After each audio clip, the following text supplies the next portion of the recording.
Topic डालना है transformer.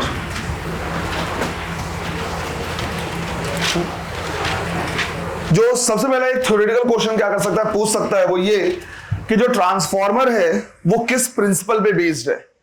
तो ध्यान रखना है कि इसका जो प्रिंसिपल है वो है क्या, म्यूचुअल इंडक्शन। तो ये बेस्ड है किस पे, म्यूचुअल इंडक्शन पे, है ना। और म्यूचुअल इंडक्शन तब काम करेगा जब कहीं पे जो वैल्यू हो करंट की या वोल्टेज की वो क्या करें, वेरी करें। तो यहां पे बेसिकली हम क्या करते हैं कि एक फेरोमैग्नेटिक मटेरियल ले लेते हैं या फेरोमैग्नेटिक कोर ले लेते हैं। रीजन है फेरोमैग्नेटिक कोर का कि इससे जो फ्लक्स का लीकेज है वो कम हो जाता है।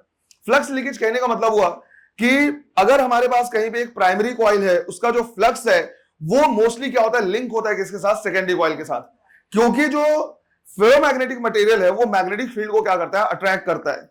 तो लेट्स से यहां पे हमने एक फेरोमैग्नेटिक कोर ले लिया है, तो एक तरफ हम क्या करते हैं, कॉइलिंग करते हैं। ये कहला जाता है हमारा क्या, प्राइमरी कॉइल। बेसिकली ये काम करता है हमारा इनपुट की तरह। और एक्चुअल में जो सेकेंडरी कॉइलिंग होती है वो बिल्कुल इसी के ऊपर होता है। क्योंकि याद करो हमने एक टर्म देखा था कपलिंग फैक्टर करके, और कपलिंग फैक्टर में हमने यही देखा था कि प्राइमरी कॉइल का फ्लक्स कितना लिंक है सेकेंडरी कॉइल के साथ, वही बताता है क्या, कपलिंग फैक्टर। और कपलिंग फैक्टर की वैल्यू 100% या 1 रखने के लिए ज्यादा सही होता है कि पूरी कॉइलिंग क्या करे, एक के ऊपर एक करे। तो प्राइमरी कॉइल के ऊपर में अगर सेकेंडरी कॉइल को भी क्या करे, लपेटे, तो फ्लक्स लीकेज क्या होगा, मिनिमम होगा।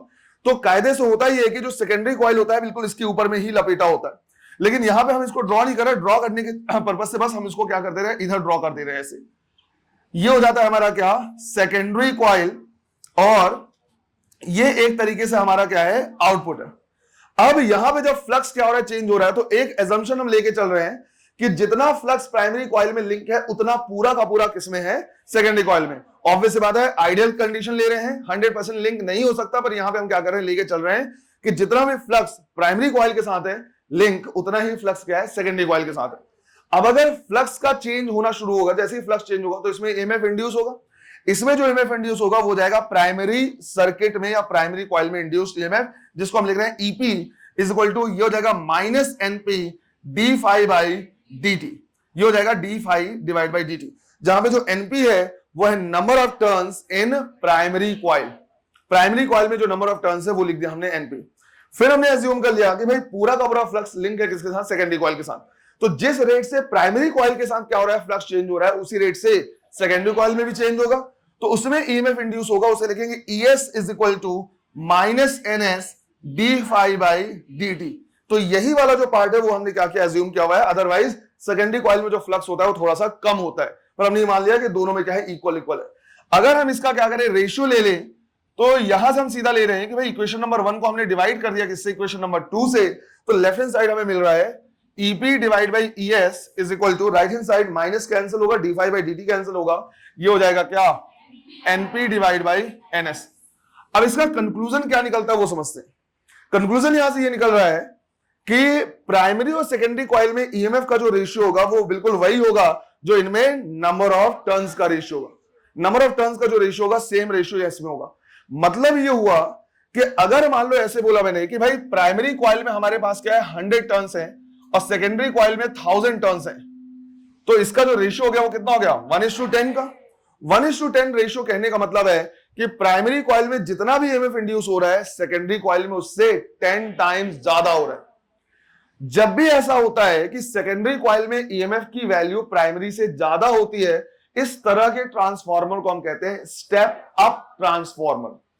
बिल्कुल इसी तरह से मान लो ऐसा मैंने बोला कि प्राइमरी कॉइल में 100 है और सेकेंडरी कॉइल में नंबर ऑफ टर्न्स कितने, 10 है, तो ये जो रेशियो हो जाएगा वो कहा जाएगा 10:1। मतलब ये हुआ कि प्राइमरी कॉइल में अगर 10 वोल्ट ईएमएफ इंड्यूस हो रहा है तो सेकेंडरी में कितना होगा, 1 वोल्ट। अब यहां से हमें फायदे वाली चीज या हमारे काम वाली चीज वो दिख रही है कि जिस रेशियो में मुझे क्या करना है, ईएमएफ को इंक्रीज या डिक्रीज करना है, मुझे सिर्फ और सिर्फ नंबर ऑफ टर्न्स को उसी रेशियो में क्या करना है, सेट करना है, और कुछ करने की जरूरत नहीं पड़ेगी। नंबर ऑफ टर्न्स अगर हम उस रेशियो में क्या कर दें, सेट कर दें, तो हमें क्या मिल जाएगा, ईएमएफ या तो बढ़ा हुआ है या तो घटा हुआ। अच्छा एक चीज और, इससे यह बिल्कुल नहीं समझना है कि इलेक्ट्रिकल एनर्जी इंक्रीज हो जा रहा है जस्ट बिकॉज हमने नंबर ऑफ टर्न्स बढ़ा दिए। एनर्जी में कोई चेंज नहीं है, एनर्जी अपने आप ऐसे प्रोड्यूस नहीं होगा कि नंबर ऑफ टर्न्स हमने 10 टाइम्स कर दिया तो एनर्जी बढ़ रही है। हम बात कर रहे हैं सिर्फ और सिर्फ किसकी, ईएमएफ की, कि ईएमएफ क्या हो रहा है, 10 टाइम्स इंक्रीज हो जा रहा है। यहां भी इसका क्या करना है, ध्यान रखना है कि पावर जो है वो कभी भी अपने आप इंक्रीज नहीं होता, इनफैक्ट डिक्रीज ही होगा, क्योंकि कुछ ना कुछ क्या होगा, लॉस होगा। आइडियल कंडीशन में हम ये लेके चलेंगे कि जितना पावर प्राइमरी कॉइल में है उतना ही पावर सेकेंडरी कॉइल में है, और पावर को लिखा जा सकता है E इंटू आई, तो ईपीआईपी इज इक्वल टू लिख सकते हैं ES IS, या फिर अगर हम क्या करें इनका रेशियो लें तो EP डिवाइड बाई ES किसके बराबर हो जाएगा, IS डिवाइड बाई IP। तो इसका क्या होगा, यहां पे जस्ट अपोजिट होगा, IS डिवाइड बाई IP। मतलब ये हुआ, यहां से हम कंक्लूजन निकाल सकते हैं कि अगर ईएमएफ की वैल्यू बढ़ाएंगे तो करंट की वैल्यू क्या हो जाएगी, कम हो जाएगी, राइट। करंट की वैल्यू क्या होगी, कम होगी। अब क्यों स्टेप अप या स्टेप डाउन करते हैं वो समझते हैं। तो पहला हमारे पास है step up transformer. Step up transformer ऐसा होता है जिसमें सेकेंडरी कॉइल में जो नंबर्स होते हैं वो क्या होते हैं, ज्यादा होते हैं प्राइमरी कॉइल से। सिंस सेकेंडरी कॉइल में जो नंबर्स है वो ज्यादा है, इसमें सेकेंडरी कॉइल में जो ईएमएफ होगा वो ज्यादा हो जाएगा, और अगर सेकेंडरी कॉइल में ईएमएफ ज्यादा होगा तो करंट सेकेंडरी कॉइल में क्या हो जाएगा, कम हो जाएगा। अब समझो, करंट हम कम करते हैं बिकॉज ट्रैवल कौन करता है, करंट ट्रैवल करता है। जब हम करंट क्या करते हैं, ज्यादा रखते हैं किसी भी सर्किट में या किसी भी वायर में, तो उसमें loss in the form of heat भी क्या होता है, ज्यादा होता है। ट्रैवल कौन कर रहा होता है, करंट, तो उसको बोलते हैं जूल हीटिंग, जिसको दिया जाता है I स्क्वायर RT से। जितना ज्यादा करंट होगा उतना ही ज्यादा हीट के फॉर्म में क्या होगा, लॉस होगा।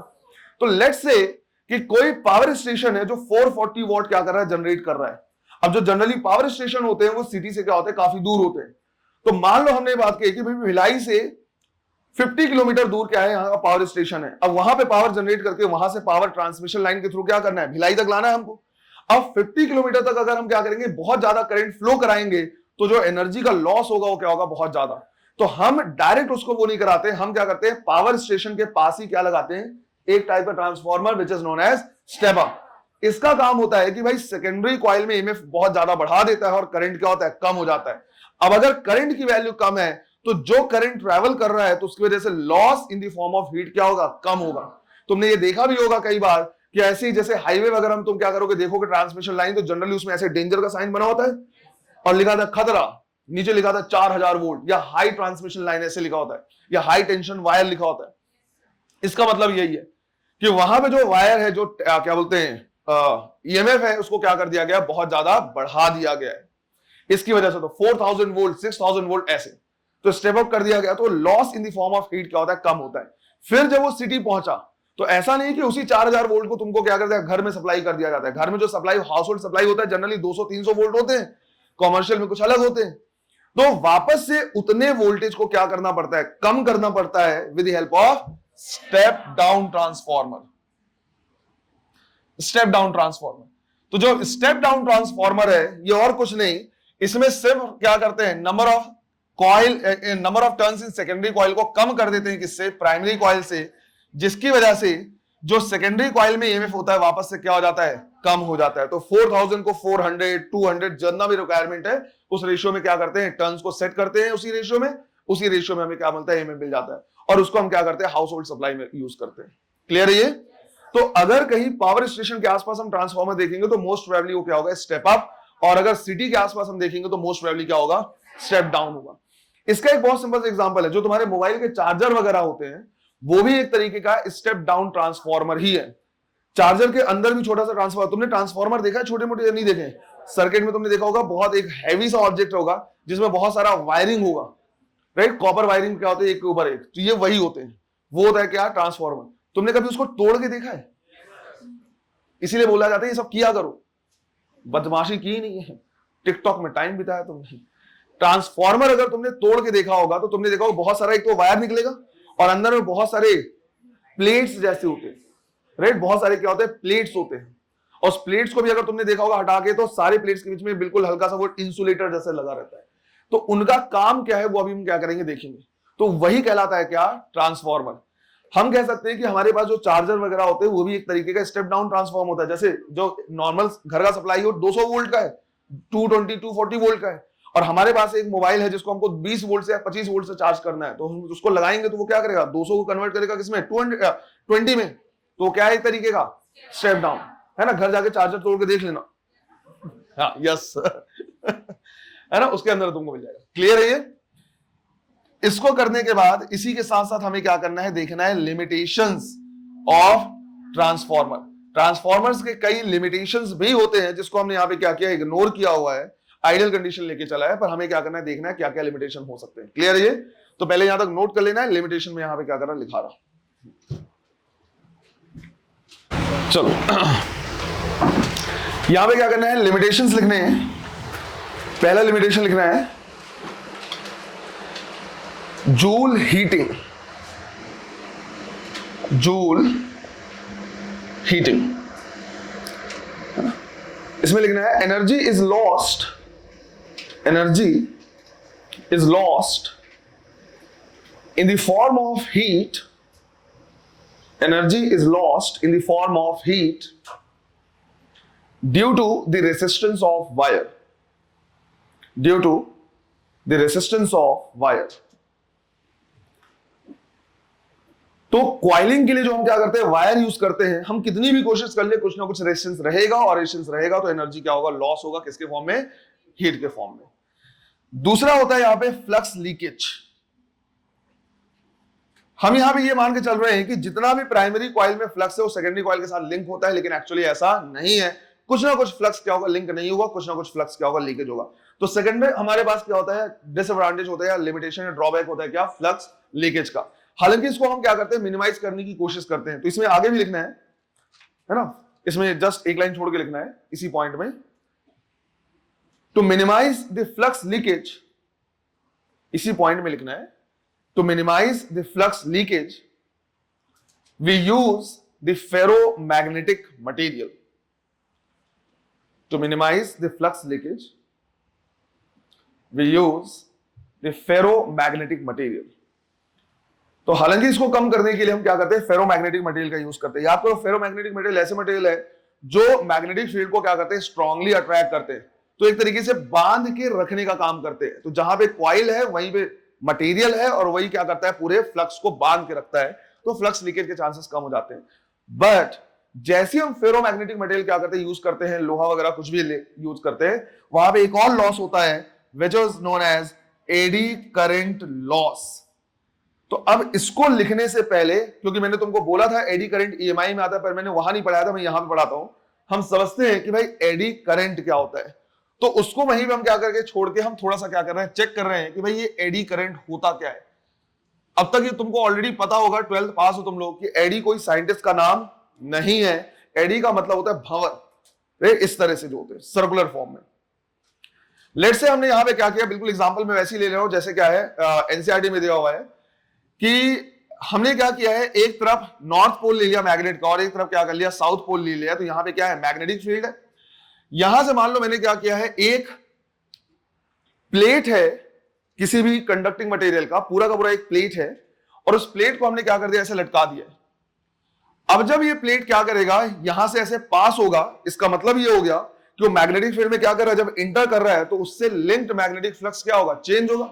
और इसी तरह से जब वो बाहर जाएगा तो भी फ्लक्स चेंज होगा।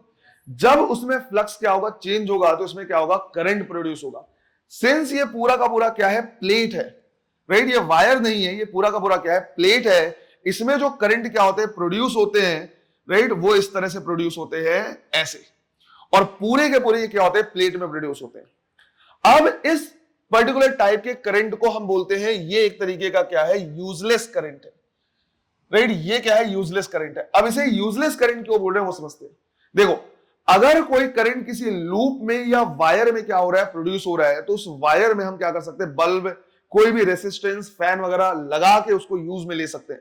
मान लो मेरे पास एक सर्कुलर लूप है, उसमें करंट क्या हो रहा है, फ्लो हो रहा है, तो उस करंट को हम किसी डायरेक्शन में ले जा सकते हैं। जिस भी डिवाइस को हमें क्या करना है, यूज करना है, उस वायर को उसके साथ क्या कर सकते हैं, कनेक्ट कर सकते हैं। तो वो करंट उस डिवाइस से क्या होने लगेगा, फ्लो होने लगेगा, और हम उसको यूज में ले सकते हैं। अब यहां पे हमारे पास क्या है, पूरा का पूरा एक सॉलिड प्लेट है, और उसमें पूरा करंट क्या हो रहा है, फ्लो हो रहा है। अब इसको मैं किसी पर्टिकुलर डायरेक्शन में ले जाना चाहूं तो मैं वो नहीं कर सकता। मेरे पास एक बल्ब है, मैं चाहता हूं मेरे पास करंट है और बल्ब है, मैं इसको बल्ब करंट का यूज करके इसको जलाऊं, हम वो काम नहीं कर सकते, इसलिए हम इसे कहते हैं क्या, यूजलेस करंट। ये जनरली क्या करता है, पूरे के पूरे मटेरियल को हीट करता है।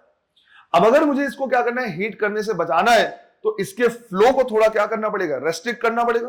तो फ्लो को रेस्ट्रिक्ट करने के लिए जो भी हमारे पास क्या होता है, जैसे प्लेट होता है उसको हम थोड़ा सा क्या करते हैं, बीच से काटना शुरू कर देते हैं।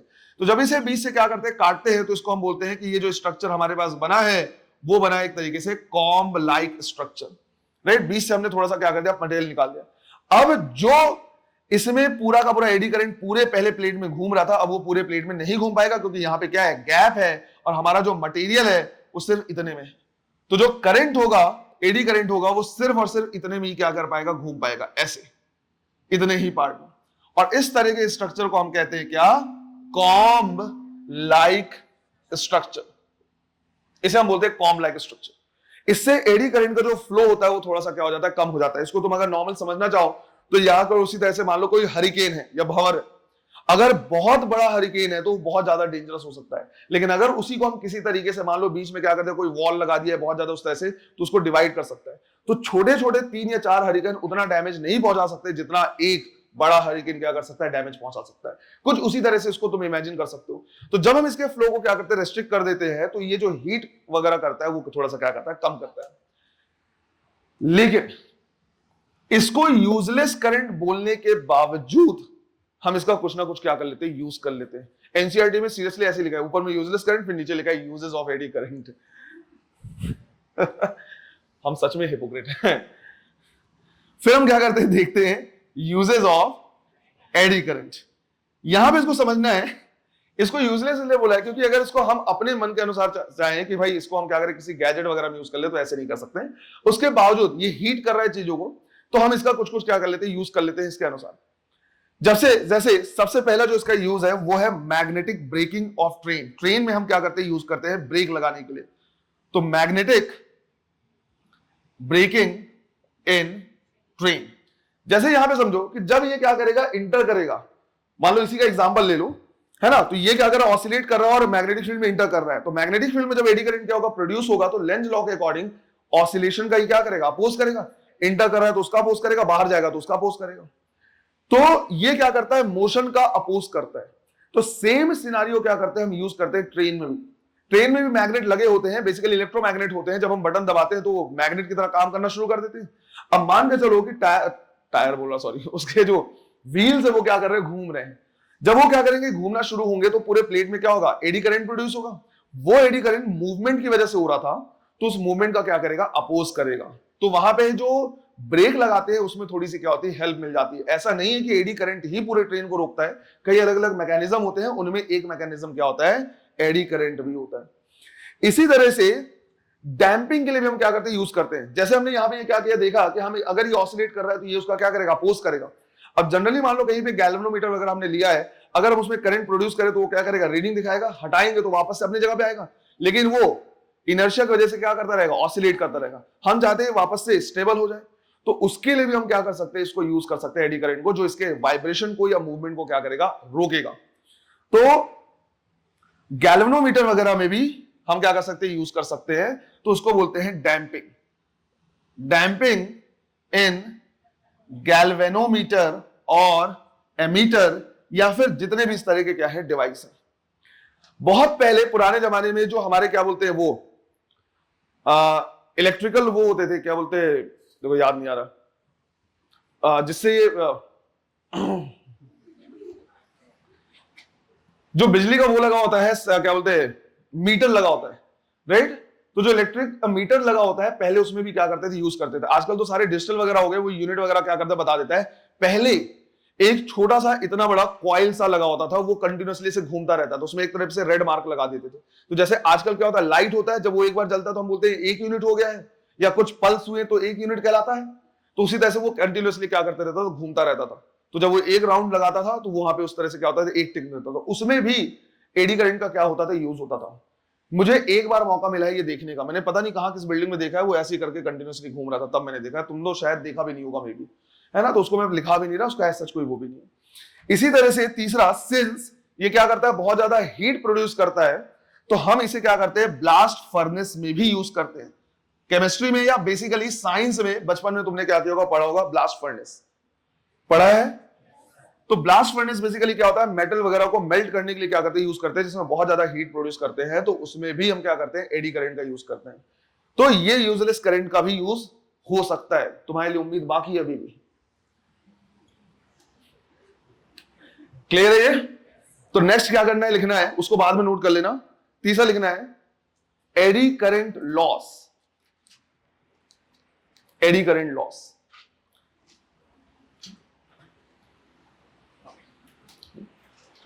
इसमें लिखना है energy is lost, energy is lost in the form of heat, energy is lost in the form of heat due to production of eddy current, due to production of eddy current. तो जो ferromagnetic material हमने क्या किया था, flux leakage के लिए use किया था, उसमें एडी करंट प्रोड्यूस होने लगता है, तो उससे लॉस होने लगता है। तो एडी करंट को भी कम करने के लिए उसमें पूरा का पूरा एक स्लैब नहीं, बल्कि क्या होते हैं, बहुत सारे छोटे छोटे चिप्स जैसे लेते हैं, तो छोटे छोटे पार्ट्स होते हैं और वो भी कॉम लाइक स्ट्रक्चर होते हैं।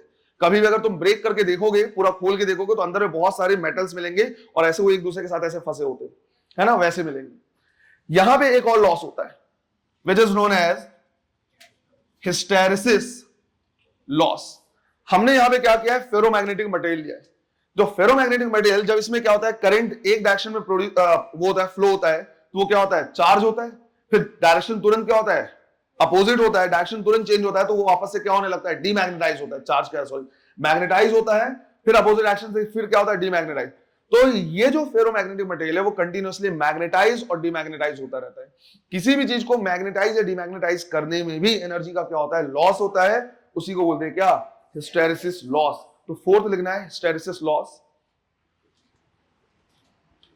और इसमें लिखना है energy is lost, energy is lost due to continuous magnetization and due to continuous magnetization and demagnetization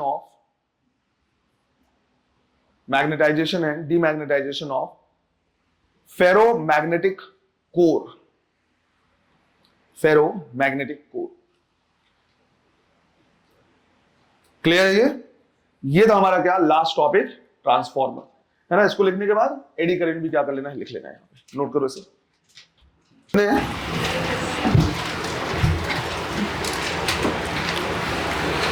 so question लिखना है, N AC source is rated, N AC source is rated 220 volt, 50 hertz, 220 volt, 50 hertz. ये 220 volt कौन से voltage है, RMS, है ना। तो जैसे अगर कभी नहीं बोला है और सिर्फ बोला है a source of 100 volt, 20 hertz, तो वो 100 वोल्ट क्या है, आरएमएस वैल्यू है ना। The average voltage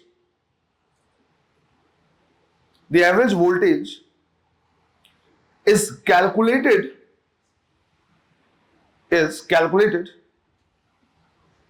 in the time interval of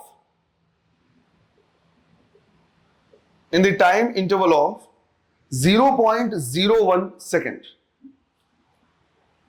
The average voltage is calculated in the time interval of 0.01 second. Full stop. It पहला ऑप्शन है must be zero,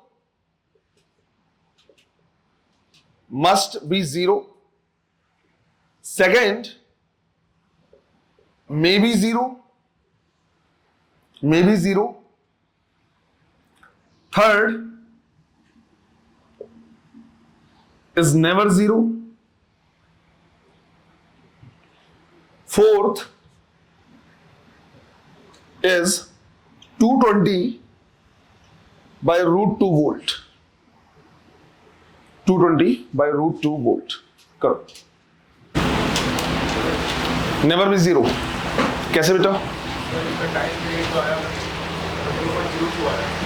हाँ 0.02 बोला है, मतलब कि उसका जो टाइम पीरियड हो रहा है वो हाफ साइकिल में कंप्लीट। तो हाफ साइकिल में तो मैंने लिखाया था 0 से लेके 2i0/π तक कुछ भी हो सकता है। अच्छा, इसमें ये नहीं बोला है कि 0 से लेके 0.01 तक, इसमें बोला है टाइम इंटरवल ऑफ 0.01, ये बोला हुआ है। ठीक है, एनीवे देखो, पहले मुझे क्या करना है, जानना है कि एवरेज जो पूछा वो पूछा किसके लिए। तो इसके लिए हम क्या करेंगे, टाइम पीरियड निकालेंगे। वो निकालेंगे किससे, 1/न्यू से। तो हो जाएगा कितना, 1/50, ये कितना आएगा 0.02 सेकेंड। तो टाइम पीरियड 0.02 सेकेंड है, लेकिन पूछा कितने के लिए, 0.01 के लिए, मतलब हाफ साइकिल के लिए। अब अगर हाफ साइकिल के लिए बोला हुआ है तो हाफ साइकिल कहीं से भी कहीं तक का हो सकता है। ये थोड़ी बोला है कि 0 से लेके 0.01 सेकेंड तक। 0.01 सेकेंड का टाइम इंटरवल है। और तो ये लिखाया हुआ है मैंने कि average value in half cycle 0 से लेके 2i0/π तक कुछ भी हो सकता है। तो अगर हम देखें तो इसमें सबसे अप्रोप्रिएट आंसर क्या होगा, मे बी 0। मस्ट बी 0 का सवाल ही पैदा नहीं होता, तो मे बी 0 कर सकते हैं। नेक्स्ट क्वेश्चन हमारे पास है कि एक करंट को, अल्टरनेटिंग करंट है, उसको हम I1 sin ωt plus I2 cos ωt, इस फंक्शन से हम क्या कर रहे हैं, दे रहे हैं। राइट, ये क्या है, एक अल्टरनेटिंग करंट है। हमें बताना है IRMS की वैल्यू। क्लियर है, ये करंट दिया हुआ है, IRMS की वैल्यू हमें क्या करनी है, निकालनी है। निकालो, √I1² प्लस I2²/2। ठीक, देखो करने का तरीका बता दिया है। सबसे पहले स्टेप स्क्वायर कर दो, तो जाएगा I² ये a प्लस बी का होल स्क्वायर है, तो ये हो जाएगा a² मतलब I1² sin² ωt plus b² मतलब I2² cos² ωt plus 2ab मतलब 2I1 I2 sin ωt cos ωt। Second step क्या हो जाएगा, इनका मीन लेना। तो जब हम मीन क्या करेंगे, लेंगे, तो I1² का मीन लेने की जरूरत नहीं पड़ेगी, हम मीन लेंगे किसका, sin² ωt का। इसी तरह से I2² की मीन लेने की जरूरत नहीं है हमें, cos² ωt का मीन। अगेन यहां पे 2I1 I2 के मीन लेने की जरूरत नहीं है, हम sin ωt and cos ωt का क्या करेंगे, मीन लेंगे। अब वैल्यू हमें याद होनी चाहिए, sin² ωt का मीन हाफ, cos² का भी हाफ, sin एंड cos का 0। तो ये पूरा टर्म उधर तो क्या हो गया, 0 हो गया। ये बच रहा है हमारे पास क्या, I1² प्लस I2²/2। इसे हम लिख सकते हैं सीधा सीधा I1² plus I2² divide by 2। तीसरा स्टेप क्या हो जाएगा, इनका रूट लेना। जब रूट लेंगे तो यही कहला जाएगा क्या, IRMS। तो इस पूरे का क्या कर लेंगे, रूट ले लेंगे। तो ये हो जाएगा I1² plus I2² divide by 2। ये होगा आंसर। नेक्स्ट लिखना है, a resistance of 20 ohm, a resistance of 20 ohm is connected to a source, is connected to a source of AC rated 110 volt rated 110 volt comma 50 hertz, 110 volt comma 50 hertz। find पहला question है RMS current, second peak current, and third time taken by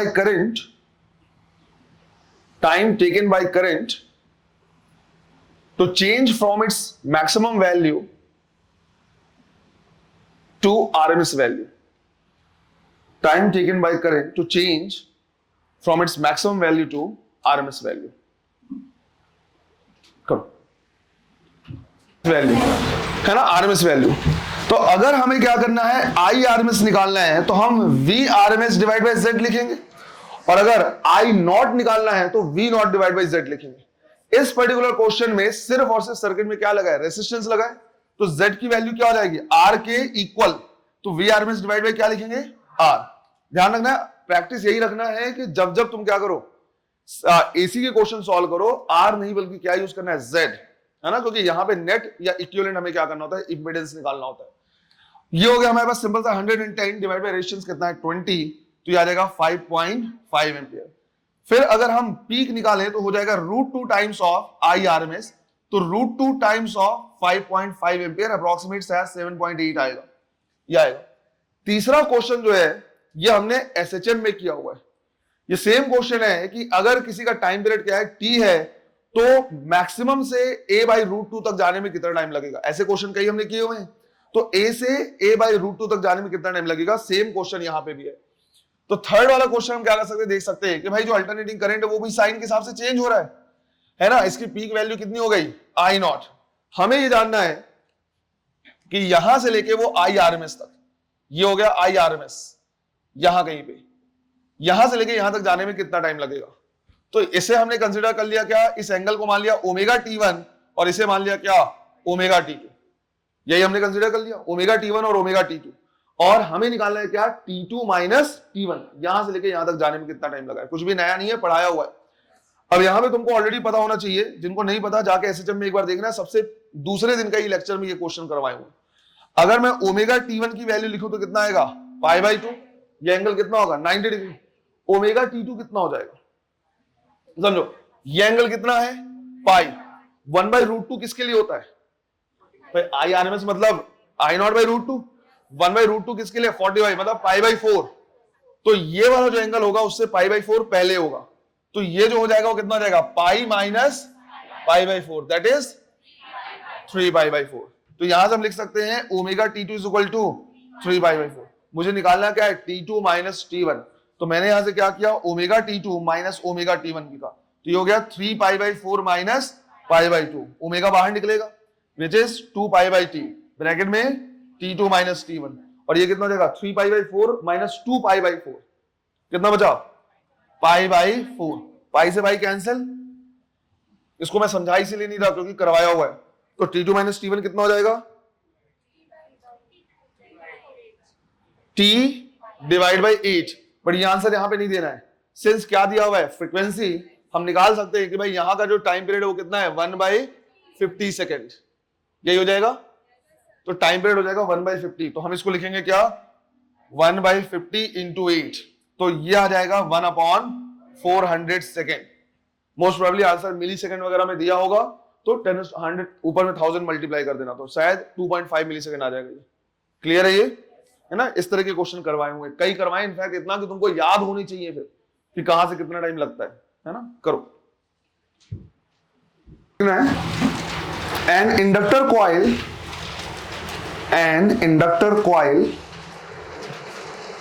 joined to a 6 volt battery,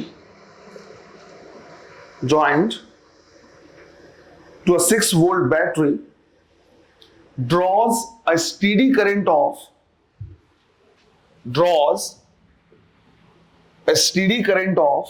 12 ampere. First off, this coil is connected to a capacitor. This coil is connected to a capacitor and an AC source of RMS voltage 6 volt. RMS voltage 6 volt in series.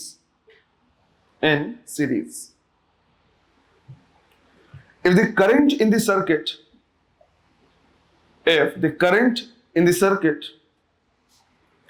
is in the same phase with the EMF, current in the circuit is in the same phase with the EMF, find the IRMS. Find the RMS current. चलो करो। Question बिल्कुल simple था लेकिन बहुत बढ़िया question है। सबसे पहले बोला है कि हमारे पास क्या है, एक कॉइल है जिसको हमने किसके साथ लगाया, बैटरी के साथ। अब एक चीज समझो, इंडक्टर सिर्फ और सिर्फ एसी या फिर वेरिएबल करंट के साथ ही क्या कर सकता है, वर्क कर सकता है। क्योंकि इंडक्टर अपना रेसिस्टेंस तब प्रोवाइड कर पाएगा जब क्या हो, ओमेगा प्रेजेंट हो। याद करो एक्सएल इक्वल टू क्या लिखते हैं, ओमेगा एल लिखते हैं। या फिर कहीं पे कोई करंट क्या करे, वेरी करे, तभी वो क्या करता है, रेजिस्टेंस की तरह काम करता है।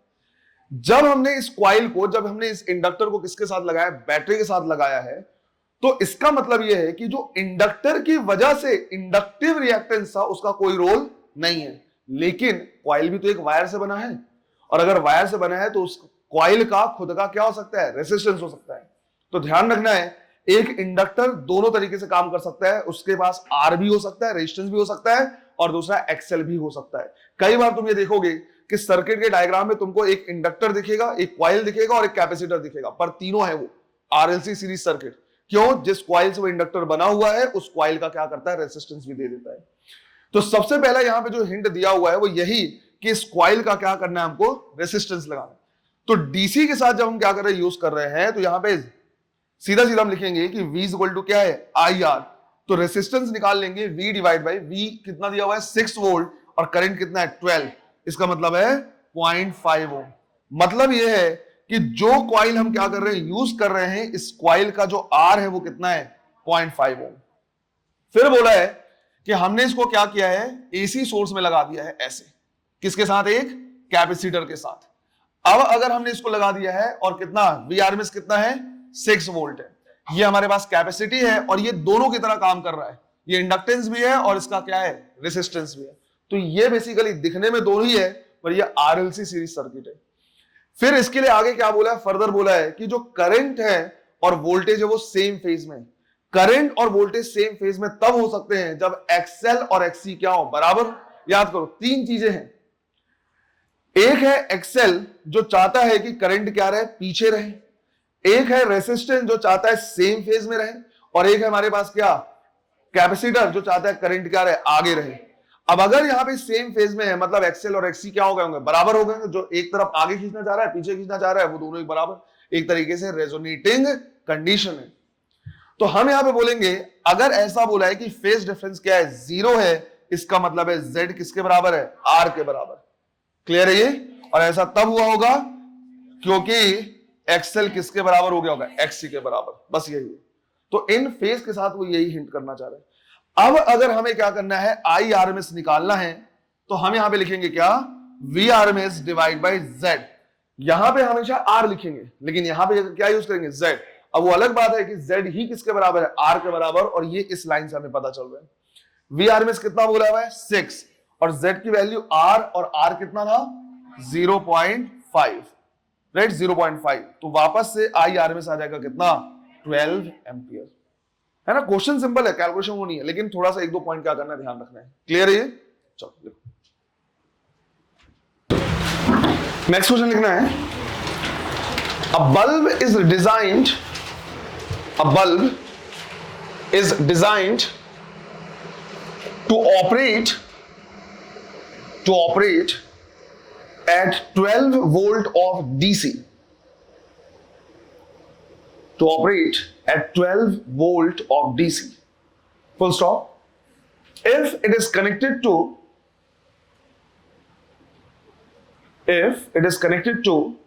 an AC source, and it gives normal brightness,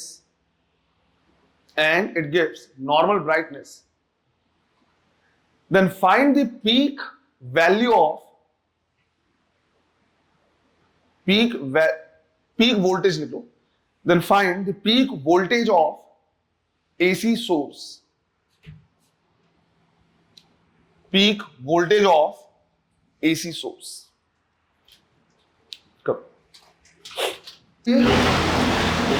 अगर मान लो हमने क्या किया है, एक बल्ब को लगाया किसमें, डीसी में, तो जो नॉर्मल ब्राइटनेस दे रहा है, क्योंकि उसके लिए हम वो बनाया गया, ऑपरेट करने के लिए बनाया गया उतने में, फिर उसको हमने क्या किया, एसी में लगाया। अब एसी में भी अगर वो सेम ब्राइटनेस दे रहा है, नॉर्मल ब्राइटनेस दे रहा है जितना उसको देना चाहिए, इसका मतलब है हमने कितने के साथ लगाया होगा, आरएमएस वैल्यू के साथ लगाया होगा। क्योंकि सेम पावर कंजम्पशन, एसी का same power consumption RMS value करता है किसके, डीसी के इक्वल, है ना। तो यह हम बोल सकते हैं कि एसी का आरएमएस जो वैल्यू होता है वो डीसी वैल्यू के क्या होता है, इक्विवेलेंट होता है। मतलब ये हुआ कि अगर हम दोनों बराबर बराबर यूज करेंगे, एक जगह पे एसी का आरएमएस लिया और दूसरी जगह डीसी वैल्यू लिया है, पावर कंजम्पशन क्या होगा, सेम होगा। तो यहां पे भी क्या करना चाह रहा है, वो यही बोलना चाह रहा है कि 12 वोल्ट ऑफ डीसी जो होता है वो इक्विवेलेंट होता है किसके, आरएमएस वैल्यू ऑफ एसी। इसका मतलब है कि आरएमएस वैल्यू ऑफ एसी भी कितना होगा, 12 वोल्ट के बराबर। तो हम यहां से लिख सकते हैं वी आरएमएस कितना है, 12 वोल्ट। हमें निकालना है क्या, पीक वैल्यू। तो पीक कितना हो जाएगा, 12√2 वोल्ट। सिंपल सा ऐसा है ना। वो यही बोलना चाह रहा है कि पावर कंजम्पशन वो भी क्या करोगे, आरएमएस वैल्यू हम दे रहे होंगे, सिर्फ इतना है। The peak power consumed by, peak power consumed by a resistive coil, peak power consumed by a resistive coil when connected to an AC source, when connected to an AC source is 80 watt, is 80 watt. Find the energy consumed by the coil, find the energy consumed by the coil in 100 seconds. In 100 seconds. करो। हम AC की बात कर रहे हैं और AC में voltage और करंट दोनों क्या होते रहते हैं, चेंज होते रहते हैं। तो पावर भी जो कंजम्पशन होता रहेगा वो चेंज होता रहेगा। जब वोल्टेज भी मैक्सिमम होगा और करंट भी मैक्सिमम होगा तब पावर कंजम्पशन भी मैक्सिमम होगा, लेकिन वो हमेशा उतने में होता नहीं है। वो अपने मैक्सिमम वैल्यू पे पूरे साइकिल में सिर्फ 2 इंस्टेंस पे रहता है, यही है। तो हमें यहां पे सिर्फ पीक से मतलब नहीं होगा, हमें देखना होगा एक साइकिल में एवरेज पावर कंजम्पशन। तो जब एवरेज पावर कंजम्पशन क्या करेंगे, देखेंगे तो हो जाएगा क्या, V not I not by 2 multiplied by cos phi. जो V not into I not है यही हो जाएगा क्या, पीक पावर। तो हम इसको लिखेंगे P not divide by 2 multiplied by cos phi, क्या लिखते हैं, R बाई Z। अब इसमें कुछ और नहीं दिया, बोला सिर्फ और सिर्फ क्या है, रेसिस्टेंस है। इसका मतलब है cos फाई की वैल्यू कितनी हो जाएगी, 1 है ना। Z की जगह पे R लिखेंगे तो R बाई R हो जाएगा। तो यहां से जो एवरेज पावर हो जाएगा वो जाएगा 80/2, दैट इज 40 वॉट। पर इसमें ये नहीं पूछा है, इसमें बोला है क्या, एनर्जी। तो एनर्जी कंज्यूम कितना हो जाएगा, तो वो हम लिखेंगे average power multiplied by time. तो 40 इंटू 100 सेकेंड, तो हो जाएगा कितना, 4000 जूल। क्लियर है।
अगले 2 क्वेश्चन के लिए तुम कैलकुलेटर यूज कर सकते हो, कैलकुलेशन ज्यादा है इसमें।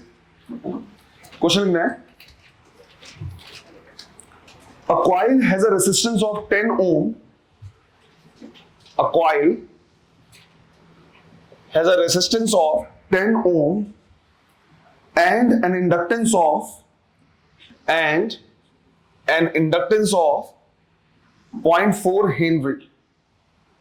Inductance of 0.4 Henry. It is connected to an AC source. It is connected to an AC source of 6.5 volt, 30 by pi hertz. AC source of 6.5 volt, 30 by pi hertz. Find the average power consumed. Find the average power consumed in this circuit, average power consumed in this circuit. करो। अब जो coil है उसी coil का resistance भी दे दिया है और इंडक्टेंस भी है, ऑब्वियस सी बात है। तो मतलब यह है कि इस कॉइल में सिर्फ दो चीजें लगी हुई हैं, एक इंडक्टर लगा हुआ है और दूसरा रेसिस्टर लगा हुआ है। अब हमें क्या करना है, एवरेज पावर कंजम्पशन निकालना है। तो अगर हम एवरेज पावर कंजम्पशन क्या करें, निकाले तो सिर्फ सिंस यहां पे वी आरएमएस दिया हुआ है, हम लिख सकते हैं वी आरएमएस का square divide by Z square multiplied by R. हम इस फॉर्मूले को क्या करेंगे, प्रीफर करेंगे, ज्यादा बेटर है। जेड स्क्वायर क्या करना पड़ेगा, स्क्वायर रूट भी सॉल्व नहीं करना पड़ेगा, लेकिन इससे पहले हमें जेड स्क्वायर की वैल्यू क्या करनी होगी, निकालनी होगी। तो Z square is equal to हो जाएगा क्या, R square plus XL square, यही हो जाएगा, है ना। एक काम करते हैं, एक्सएल पहले निकाल लेते हैं। तो अगर हम यहां से क्या करेंगे, एक्सएल निकालेंगे तो हो जाएगा ओमेगा एल या फिर 2 पाई न्यू एल। तो 2 पाई न्यू की वैल्यू है 30 बाई पाई मल्टीप्लाइड बाई 0.4, ये कैंसिल हो जाएगा, राइट। तो ये जाएगा कितना, 24 ओम। तो यहां पे अगर हम देखें तो Z square is equal to हो जाएगा 10 का स्क्वायर प्लस 24 का स्क्वायर। तो ये हो गया 100, 24 हो जाएगा, है ना, कितना 576 ये होगा। तो 576 हो रहा है, तो ये कितना हो गया, टोटल 676। ये पूरे जेड स्क्वायर की वैल्यू है। हालांकि ये 26 का स्क्वायर रूट भी है, वो है रूट भी आ जाएगा इससे, लेकिन जेड स्क्वायर ही डायरेक्ट क्या कर सकते हैं, पुट कर सकते हैं। तो यहां पे तुमको क्या करना है, सॉल्व करना है सीधा सीधा। एवरेज पावर अगर लिखोगे तो 6.5 multiplied by 6.5 multiplied by resistance कितना है 10, और डिवाइड बाई नीचे में जेड स्क्वायर की पूरी वैल्यू कितनी है 676। सॉल्व करना है इसको, ये आना चाहिए 0.625 वॉट, राइट। एग्जैक्टली वैल्यू आ जाएगा, ये 5/8 आ जाएगा। करो। क्वेश्चन लिखना है, an electric bulb is designed to consume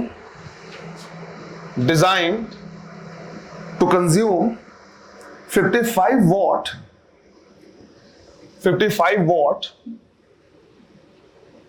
when operated at 110 volts. When operated at 110 volts, full stop. It is connected to 220 volt, 50 hertz. It is connected to 220 volt, 50 hertz through a choke coil in series. Choke coil और कुछ नहीं, क्या होता है, inductor ही होता है, in series, full stop. What should be the inductance of the coil? What should be the inductance of the coil for which the bulb gets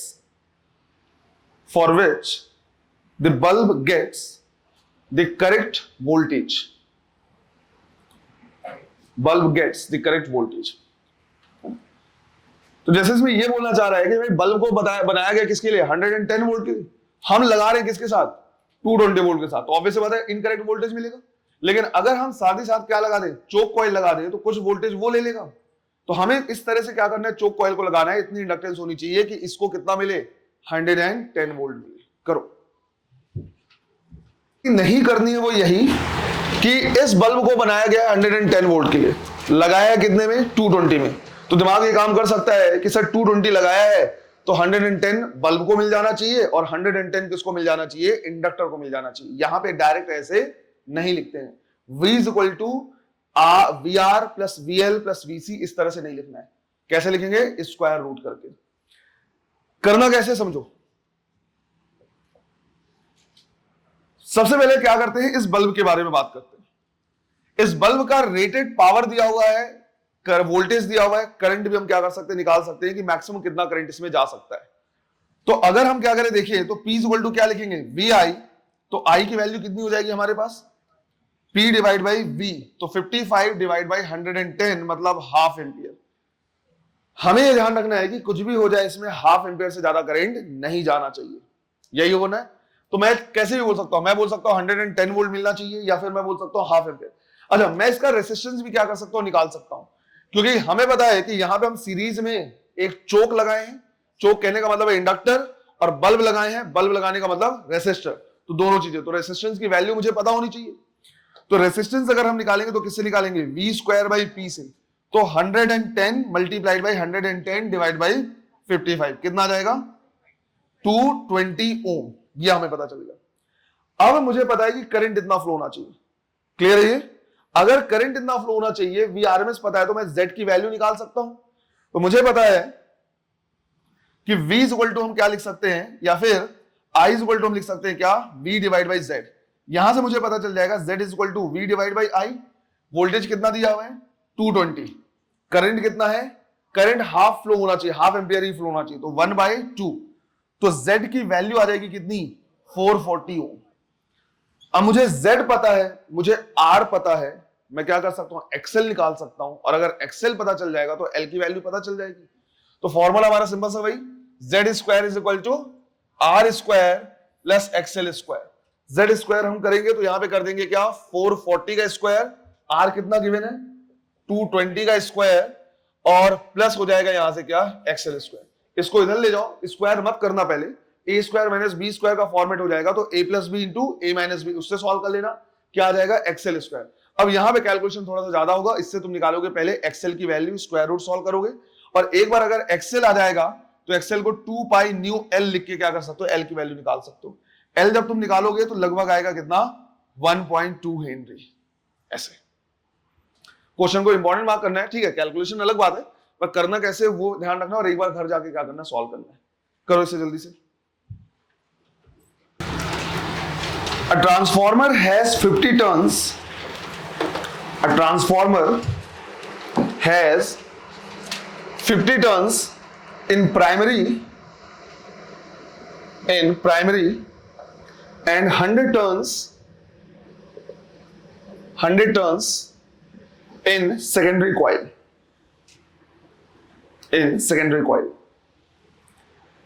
If the primary coil is connected to, if the primary coil is connected to 220 volt DC supply,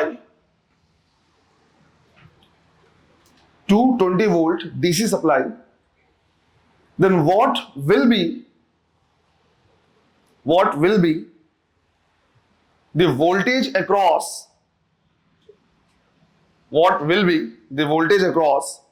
secondary coil? What will be the voltage across secondary coil? क्या होगा answer? अरे क्या होगा answer? 0, right? तो सीधा सीधा हम क्या करेंगे, सॉल्व करने की जरूरत ही क्या है, सीधा सीधा आंसर देंगे कितना, 0। क्यों? राइट, डीसी सप्लाई है।